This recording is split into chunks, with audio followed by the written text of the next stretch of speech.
In this video, we look at how to run the t-test in SPSS.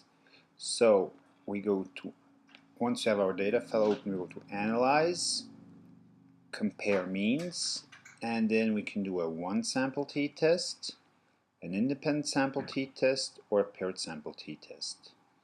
One sample t-test, we enter the test variable, for example the hope scale, and then we punch in the test value, for example 6 if this is for the population or whatnot. Hit OK, and then we get the results for a one sample t-test that does a test value of 6. We compare the sample here and have a mean of 6.66 with the test value of 6. This mean difference is 0.66, and now we see by the t-test a t-value of 10, 238 degrees of freedom, and a two-tailed significance of 0.000. So you see this is a highly significant difference between the sample and the population. Then this was the one sample t-test. If we go over here and we decide to run a two sample independent sample t-test, we could do again, choose the hope variable, and as a grouping variable we decide to look at gender. We want to compare boys and girls, and we hit 1 and 2. Here you have to know which values there are, right? In PSPP, for example, you have a little pop-down menu that comes up. Here you have to know that. So if you forgot about that, you can go back and look at it. You would go to the let's say I'll hit a character, but let's say I would not remember. I would go to my data file here. We will go to the variable view. We can look at gender. Oh, and actually it's 0 female and 1 male, so I did it wrong. Let's see what it did. Let's see what it did. Yeah, it's not produced because there is no 2's, no values for 2.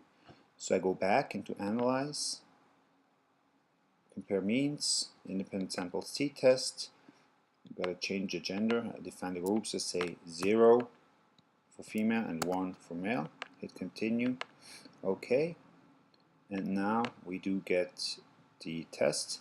And here again, same thing. First, the Levene's test for equality of variances. If this test is not significant, we pick the first line. If it is significant, we go to the second line. And then here we have the t-test, second part, a t-value of minus 0.07 with 237 degrees of freedom and a two-tailed significance of 0.938.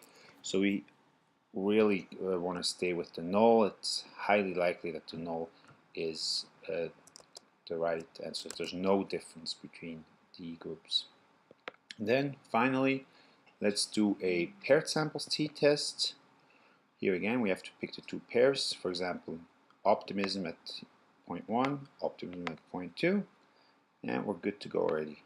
OK, so we see here optimism 0.1, 3.60, optimism 0.2, 3.80. We see the correlation with 0.52. That's a moderate correlation, moderate to high correlation. And then we look at the paired samples t-test down here. The mean difference is minus 0.20, so the first time point is 0.20 points lower than the second time point. And if we look over here at the t-statistics, the t-value is 3.35, and that is highly significant two-tailed. One-tailed, it will be 0.005. So this was how to do the t-test in SPSS.